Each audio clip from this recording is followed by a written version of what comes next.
ನಮ್ಮ ನಾಡು ಹಬ್ಬಗಳ ಬೀಡು. ಅದರಲ್ಲೂ ನಮ್ಮ ಹಳ್ಳಿಗಳಲ್ಲಿ ಸಾಂಪ್ರದಾಯಿಕವಾಗಿ ಹಬ್ಬಗಳನ್ನು ಆಚರಿಸ್ತಾ ಬಂದಿದ್ದಾರೆ. ನಮ್ಮ ದೇಶದಲ್ಲಿ ಪ್ರಕೃತಿ ಆರಾಧನೆಗೆ ಹೆಚ್ಚು ಮಹತ್ವವನ್ನು ಕೊಡುತ್ತೇವೆ. ನಮ್ಮ ಪೂರ್ವಜರು ಕಲ್ಲು ಮಣ್ಣಿನಲ್ಲಿಯೇ ದೇವರನ್ನು ಕಂಡವರು. ನಮ್ಮಲ್ಲಿರುವ ಸಾಂಪ್ರದಾಯಿಕ ಹಬ್ಬ ಆಚರಣೆಗಳಿಗೆ ಬಹಳ ಮಹತ್ವವಿದೆ. ಅದೇ ರೀತಿ ರೈತರ ವರ್ಗಕ್ಕೆ ಹಲವಾರು ಹಬ್ಬಗಳಿವೆ. ರೈತರ ಉಸಿರೇ ಮಣ್ಣು ಮತ್ತು ಜಾನುವಾರುಗಳು. ಬನ್ನಿ ಸ್ನೇಹಿತರೆ, ಇವತ್ತು ರೈತರಿಗೆ ಅತ್ಯಂತ ಮೆಚ್ಚಿನ ಹಬ್ಬವಾದಂತಹ ಜನಪದ ಹಬ್ಬವೇ ಎಂದು ಪ್ರಸಿದ್ಧಿ ಪಡೆದಂತಹ ಮಣ್ಣೆತ್ತಿನ ಅಮಾವಾಸ್ಯೆ ಹಬ್ಬದ ಬಗ್ಗೆ ಇವತ್ತು ಈ ವಿಡಿಯೋದಲ್ಲಿ ಶೇರ್ ಮಾಡ್ತಾ ಇದ್ದೀನಿ. ಈ ವಿಡಿಯೋನ ನೋಡಿ ಇದರ ಬಗ್ಗೆ ಸ್ವಲ್ಪವಾದರೂ ಮಾಹಿತಿನ ತಿಳ್ಕೊಳ್ಳೋಣ. ಮಣ್ಣನ್ನೇ ನಂಬಿ ಬದುಕುವ ರೈತರ ದೃಷ್ಟಿಯಲ್ಲಿ ಮಣ್ಣು ಬಂಗಾರದಷ್ಟೇ ಬೆಲೆಯುಳ್ಳದ್ದು. ಹಾಗೆ ದನಕರುಗಳನ್ನು ಅಷ್ಟೇ ತುಂಬ ಪ್ರೀತಿಸುತ್ತಾರೆ. ಈ ದಿನ ರೈತರು ಹೊಲಕ್ಕೆ ಹೋಗಿ ಹೊಲದ ಮಣ್ಣು ತಂದು ಆ ಮಣ್ಣಿನಿಂದ ಜೋಡಿ ಎತ್ತುಗಳನ್ನು ತಯಾರಿಸುತ್ತಾರೆ. ಹಾಗೆ ಹಳ್ಳಿಯ ಮಕ್ಕಳಿಗೂ ಸಹ ಈ ಒಂದು ಮಣ್ಣಿನಿಂದ ಮಾಡಿದ ಎತ್ತುಗಳನ್ನು ತಯಾರಿಸುವುದರಲ್ಲಿ ವಿಶೇಷವಾದಂತಹ ಆಸಕ್ತಿ ಇರುತ್ತೆ. ಇತ್ತೀಚೆಗೆ ಮಾರುಕಟ್ಟೆಯಲ್ಲೇ ಸಿಗುವಂತಹ ಸುಂದರ ಎತ್ತುಗಳನ್ನು ತಂದು ಪೂಜೆ ಮಾಡ್ತಾರೆ. ರೈತರು ಯಾವುದೇ ಕೆಲಸ ಪ್ರಾರಂಭಿಸುವಾಗ ಮೊದಲು ಮಣ್ಣಿನ ಪೂಜೆ ಮಾಡೇ ಮಾಡ್ತಾರೆ. ಅದೇ ಥರ ಈ ಹಬ್ಬವನ್ನು ರೈತರು ಸಂಭ್ರಮದಿಂದ ಆಚರಿಸುತ್ತಾರೆ. ಎತ್ತುಗಳು ಶಿವನ ವಾಹನ, ನಂದಿಯ ಅವತಾರ ಅಲ್ಲವಾ? ನಮ್ಮ ರೈತರಿಗೆ ಬಸವಣ್ಣ ಅಂದ್ರೇನೇ ದೇವರು. ಆ ಒಂದು ದೇವರನ್ನ ಜಾನಪದ ಗೀತೆಗಳಲ್ಲಿ ವಿಧ ವಿಧವಾಗಿ ವರ್ಣಿಸಿ ಹಾಡಿದ್ದಾರೆ. ವರ್ಷವಿಡೀ ತಮ್ಮ ಜೊತೆಗೆ ದುಡಿದು ಎಲ್ಲರಿಗೂ ಅನ್ನ ನೀಡುವ ಬಸವಣ್ಣನನ್ನು ಗೌರವಿಸುವ ಮಣ್ಣೆತ್ತಿನ ಪೂಜೆಯನ್ನು ಹಬ್ಬವೆಂದೇ ರೈತಾಪಿ ಜನರು ಶತಶತಮಾನಗಳಿಂದನೂ ಆಚರಿಸುತ್ತಾ ಬಂದಿದ್ದಾರೆ. ಮುಂಗಾರು ಮಳೆ ಸಾಮಾನ್ಯವಾಗಿ ಗ್ರೀಷ್ಮ ಋತುವಿನ ಅಂತ್ಯಭಾಗ ಮತ್ತು ವರ್ಷ ಋತುವಿನ ಆರಂಭವಾದಾಗ ಶುರುವಾಗುತ್ತೆ. ಅಂದರೆ ಜೂನ್ ವೇಳೆಗೆ ಆರಂಭವಾದಾಗ ಕೃಷಿ ಚಟುವಟಿಕೆಗಳು ಕೂಡ ತುಂಬನೇ ಚುರುಕುಗೊಳ್ಳುತ್ತೆ. ಪುನರ್ವಸು ಮಳೆ ಪ್ರಾರಂಭವಾಗುವ ಹೊತ್ತಿಗೆ ಬಿತ್ತನೆ ಆಗಿ ನಾಟಿ ಕೂಡ ಮುಗಿದಿರುತ್ತೆ. ಈ ಒಂದು ಸಂಭ್ರಮವನ್ನು ಆಚರಿಸಲು ರೈತರು ಮಣ್ಣೆತ್ತಿನ ಅಮಾವಾಸ್ಯೆಯನ್ನು ಆಚರಿಸುತ್ತಾರೆ. ಮೊದಲೇ ನಾನು ತಿಳಿಸಿದಂತೆ ಈ ದಿನ ರೈತರು ತಮ್ಮ ಹೊಲಗಳಿಗೆ ಹೋಗಿ ಅಲ್ಲಿಂದ ಮಣ್ಣನ್ನು ತಂದು ಆ ಮಣ್ಣಿನಿಂದ ಜೋಡಿ ಎತ್ತುಗಳನ್ನು ತಯಾರಿಸುತ್ತಾರೆ. ತದನಂತರ ಅವುಗಳಿಗೆ ಬಣ್ಣ ಹಚ್ಚಿ ಸಿಂಗಾರ ಮಾಡಿ ಪೂಜೆ ಮಾಡುತ್ತಾರೆ. ನಂತರ ಎತ್ತುಗಳಿಗೆ ಹೋಳಿಗೆ, ಸಿಹಿಕಡುಬು ಇಟ್ಟು ಅವುಗಳಿಗೆ ನೈವೇದ್ಯವಾಗಿ ಅರ್ಪಿಸುತ್ತಾರೆ. ಇದಾದ ಬಳಿಕ ತಮ್ಮ ಜಮೀನುಗಳಿಗೆ ಹೋಗಿ ಎತ್ತುಗಳನ್ನು ಇಟ್ಟು ಭೂತಾಯಿ ಹಾಗೂ ಎತ್ತುಗಳು ತಮ್ಮ ಬೆಳೆಯನ್ನು ರಕ್ಷಣೆ ಮಾಡಲಿ ಎಂದು ಬೇಡಿಕೊಳ್ಳುವ ವಾಡಿಕೆ ಇದೆ. ಗಣೇಶನ ಚತುರ್ಥಿ, ನಾಗರ ಚೌತಿ ದಿನ ಪೂಜೆ ಮಾಡೋ ಥರನೇ ಮಣ್ಣೆತ್ತಿನ ಅಮಾವಾಸ್ಯೆ ಹಬ್ಬನ ಆಚರಿಸುತ್ತಾರೆ. ಪಂಚಭೂತಗಳಿಂದ ನಿರ್ಮಿತವಾದ ಈ ದೇಹವು ಪಂಚಭೂತಗಳಲ್ಲಿ ಒಂದಾದ ಭೂಮಿಯ ಅಂಶದಿಂದ ಕೂಡಿದೆ. ಭೂದೇವಿಯ ಪೂಜೆಯು ಮಣ್ಣೆತ್ತಿನ ಪೂಜೆಯಲ್ಲಿ ಅಡಗಿದೆ ಎಂದು ಪ್ರತೀತಿ ಇದೆ. ಭೂಮಿಯಲ್ಲಿ ಬೀಜ ಬಿತ್ತಲು, ಬಿತ್ತಿದ ಬೀಜದಿಂದ ಫಸಲು ಬರಲು, ಫಸಲಿಂದ ಧಾನ್ಯ ರೂಪದಿಂದ ನಾವು ಅದನ್ನು ಪಡೆಯಲು ಇವೆಲ್ಲ ಸೇವೆಗಳನ್ನು ಮಾಡಬೇಕಾಗಿದ್ದು ಅತ್ಯವಶ್ಯಕವಾಗಿದೆ. ಇದನ್ನು ರೈತಾಪಿ ಜನರು ಮಾಡುತ್ತಾ ಬಂದಿದ್ದಾರೆ. ಇನ್ನೂ ಹಲವು ಹಳ್ಳಿ ಕಡೆ ಕೆರೆಯಿಂದ ತಂದ ಮಣ್ಣಿನಿಂದ ಎತ್ತುಗಳನ್ನು ತಯಾರಿಸಿ ಪೂಜೆ ಮಾಡುವುದು ವಿಶೇಷ. ಮಣ್ಣಿಗೂ ಎತ್ತಿಗೂ ಅವಿನಾಭಾವ ಸಂಬಂಧವಿದೆ. ಅಲ್ಲದೆ ಮಣ್ಣಿನ ಎತ್ತಿನ ಮೂರ್ತಿಗಳನ್ನು ಪೂಜಿಸಿದರೆ ಸಕಾಲದಲ್ಲಿ ಮಳೆ ಬೆಳೆ ಆಗುತ್ತದೆ ಎನ್ನುವುದು ನಮ್ಮ ರೈತರ ನಂಬಿಕೆ.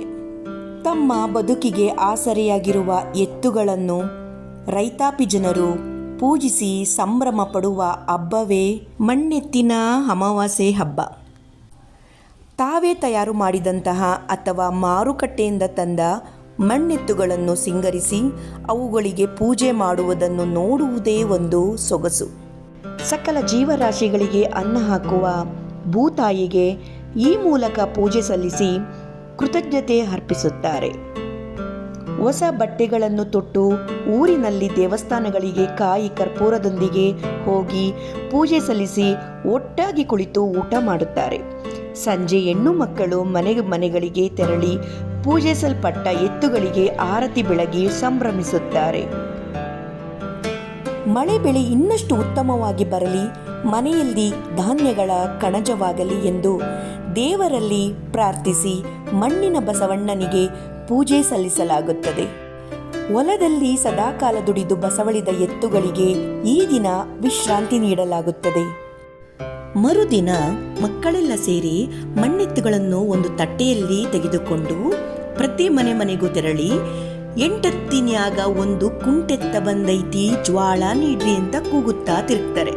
ಆಗ ಮನೆಯವರು ಜೋಳ, ಗೋಧಿ, ಸಜ್ಜೆ, ಅಕ್ಕಿ, ಹಣ ಇತ್ಯಾದಿಗಳನ್ನು ಕೊಟ್ಟು ಕಳಿಸ್ತಾರೆ.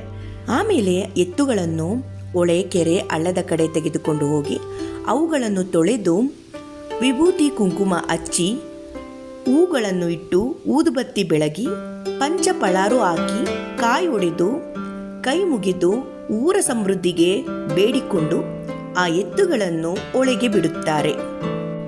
ನಮ್ಮ ದೇಶ ಕೃಷಿ ಪ್ರಧಾನವಾದ ದೇಶ. ರೈತ ದೇಶದ ಬೆನ್ನೆಲುಬು.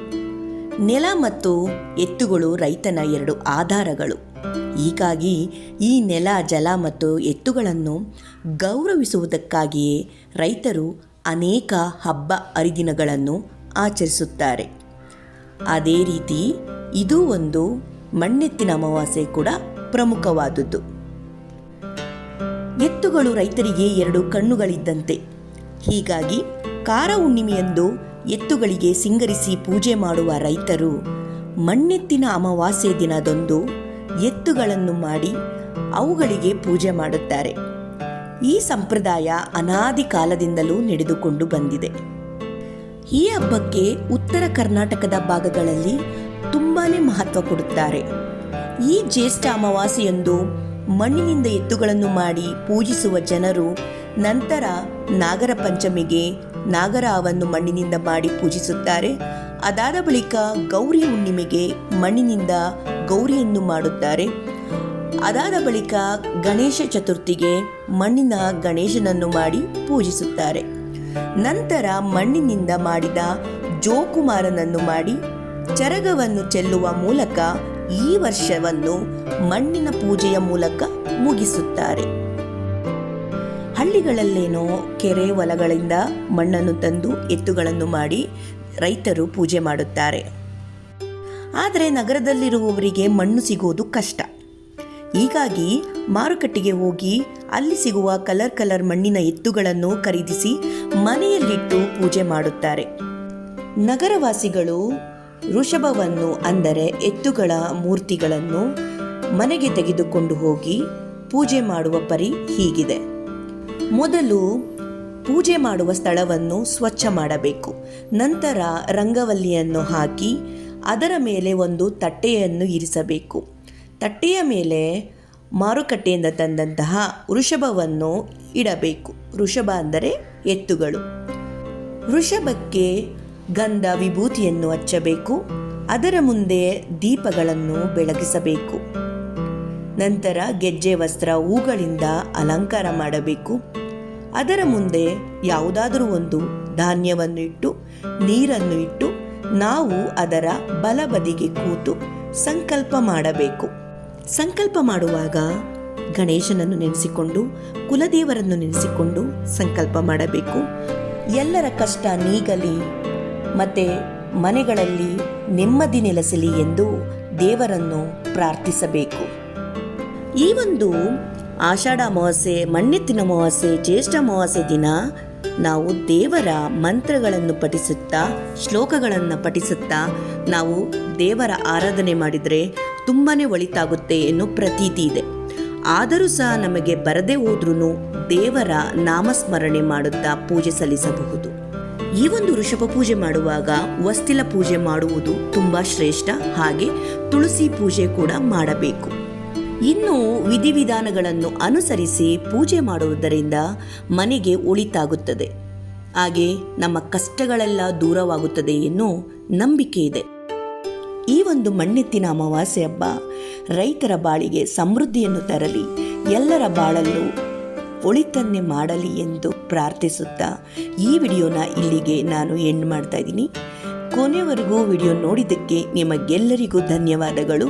ಹಾಗೆ ಯಾರೆಲ್ಲ ಸಬ್ಸ್ಕ್ರೈಬ್ ಮಾಡ್ಕೊಂಡಲ್ಲೇ ನೋಡ್ತಾ ಇದ್ದೀರೋ ಸಬ್ಸ್ಕ್ರೈಬ್ ಮಾಡ್ಕೊಂಡು ನೋಡಿ. ಈ ವಿಡಿಯೋ ಇಷ್ಟ ಆಗಿದ್ರೆ ಲೈಕ್ ಕೊಡಿ, ಹಾಗೆ ಫ್ಯಾಮಿಲಿ ಫ್ರೆಂಡ್ಸ್ಗೆ ಶೇರ್ ಮಾಡಿ. ಈ ವಿಡಿಯೋ ಹೇಗನ್ನಿಸ್ತು ಅನ್ನೋದನ್ನು ಕಮೆಂಟ್ ಮಾಡಿ. ಹಾಗೆ ನಿಮ್ಮ ಕಡೆ ಹೇಗೆಲ್ಲ ಹಬ್ಬ ಆಚರಿಸ್ತೀರಾ ಅನ್ನೋದನ್ನು ನನಗೆ ಕಮೆಂಟ್ ಬಾಕ್ಸಲ್ಲಿ ತಿಳಿಸಿ ಅಂತ ಹೇಳ್ತಾ ಈ ವಿಡಿಯೋ ನೋಡಿದ್ದಕ್ಕೆ ನಿಮಗೆಲ್ಲರಿಗೂ ಹೃತ್ಪೂರ್ವಕ ಧನ್ಯವಾದಗಳು.